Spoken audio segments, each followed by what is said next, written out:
I don't really recall life without the Archers, actually, because I think my father, who was a country boy, I think he started listening to it directly Dick Barton finished, which would be about 1950, 51, something like that. So I really grew up listening to the Archers at 6:45 on BBC Light programme, was it? I think it's called BBC Radio 4 now. And it was a story, an everyday story of country folk. And so it was. But of course there were some rather strange things went on in that particular area. That's Borchester and Ambridge and the other villages around Borchester. I first noticed it, I think, when Christine, who was the Archer's daughter, got involved with an elderly lady. Well, was she that elderly? I don't know. But anyway, this elderly lady took a shine to Christine, wasn't too keen on Christine's boyfriend, whose name was Dick. And she actually asked Christine if she'd like to go with her to somewhere like Mesopotamia or Ethiopia, you know, typical tourist place, to do some archaeological digging. And I always remember that there was some considerable fuss in the Archer family that this wasn't a good idea for a young girl to go off to some fly-blown country with an older woman. And this apparently was going to be a more than an archaeological dig. But I didn't know about things in those days, did I? Because I was only about 4 or 5. But it's amazing what a child picks up, isn't it? But at the end of 1953, 1954, I was becoming a lot more, shall we say, gay conscious. How could a child be gay conscious? Easily. Because there arrived in Ambridge, in a gypsy caravan no less, a character called John Tregoran, who was, as they used to say in the 50s, a bachelor gay. Now John had won the football pools, which was of course the precursor of the lottery, and he bought a gypsy caravan and decided to chuck in his job and just go where nature took him. And nature took him to a gypsy encampment, and he got involved with gypsies. Now of course I didn't know at that time that getting involved with gypsies is like getting involved with, I don't know, dropouts and druggies and folk singers and people like that. So John Tregoran immediately announced himself as an alternative person because everybody else in Ambridge was married. John was, as I said, a bachelor. Now of course in the world of the soap, a bachelor can't remain a bachelor for very long, so in 1954 there arrived, in a mink coat no less, Carol Gray. Ah, Carol Gray, my pin-up. Now you must remember this is sound radio, this isn't television. But Carol Gray's voice, that's the actress Anne Cullen's voice, was smoky and sexy and between masculine and feminine, and it just sent a shiver through me and I think quite a few other people.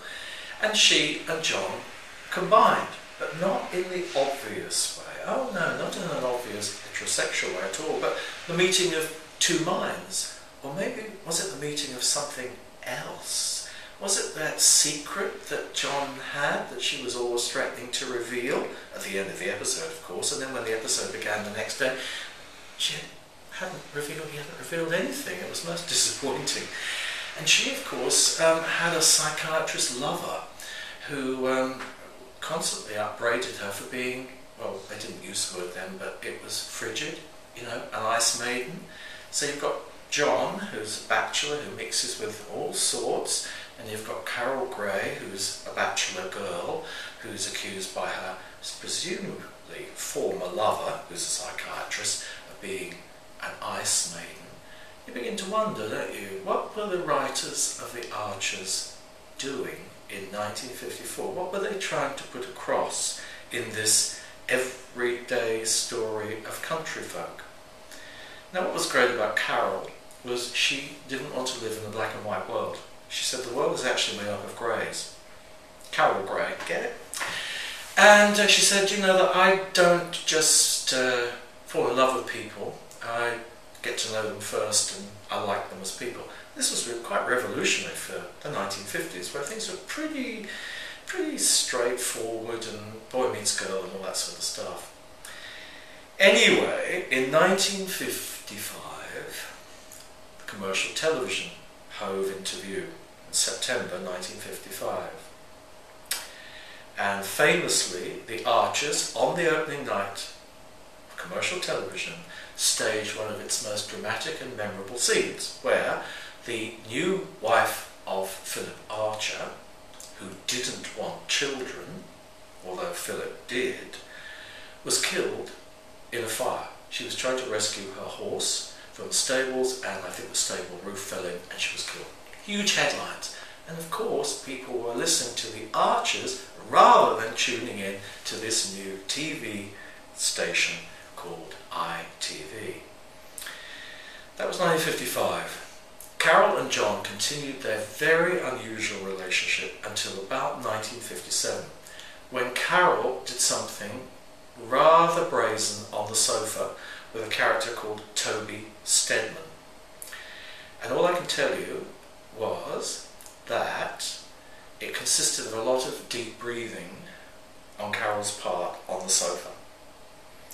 And Carol was never the same again. She was never the same independent woman. She was never so intelligent, so lively, and not surprisingly, a couple of years later, she married the local squire and became Carol Grenville. John married a nurse who was then killed in a car crash, and their relationship melded and moved in all sorts of directions until in the early 60s they finally got married. So this relationship had been going on since 1954. Now what was very interesting was that when I was going through my reel-to-reel tapes at my sister's house, I came across an Archers episode on Christmas Day 1964. And in it, John, at the ball in Ambridge, rings long distance, still quite a big deal to ring people in long distance in 1964, rings long distance Carol in New York. John is now a widower, and Carol is married unhappily to Charles Grenville, the local businessman. Hearing their voices is one of the most moving things I've ever heard, because to me, these are two queer people who need each other because the rest of the world simply doesn't understand them. It is so heartbreaking to hear these two actors, Basil Jones, who played John Tregoran, and Anne Cullen, who played Carol. Two great actors playing these two extremely complex characters. And I say that if I had a role model growing up, it would be John Tregoran. John Tregoran was intelligent, he was creative, he sang, he told jokes, he was irreverent, he didn't play football, he was respectful of women but also attracted to women, he was respectful of men and attracted to men. When Jack Archer, that's Peggy Archer's husband, had a nervous breakdown, whose shoulder did Jack cry on? John's. I'd like to think that the best of John is part of the best of me. So I thank the Archers, the writers at that time, the early 50s, and Basil Jones. I don't thank the way the Archers has been historicised, which has basically cut out John Tregoran from its history. When Basil Jones died, the Archers fan club gave him a very short obituary. Carol Gray is still in the Archers. She returned last year in the guise of Eleanor Bron, who's playing her delightfully, but she's been very much heterosexualised. Carol Gray was never meant to be heterosexual. John Tregoran was never meant to be heterosexual. They were far bigger than those very narrow categories. Please, Archers, you're going to be celebrating the famous episode, I think on September the 19th, and John Tregoran and Carol Grenville will be in that episode. Please, one day, could we have a programme which actually celebrates these two extraordinary characters, written at a time when the Archers was actually delving into that most difficult area for heterosexual society to deal with, nature. They were creatures of nature, not of society. They were not constructed by social norms or religious duty. God bless them, Carol and John. You made my life so much happier and so much richer in those far, far off, cold and distant days of the 1950s in Britain. Thank you.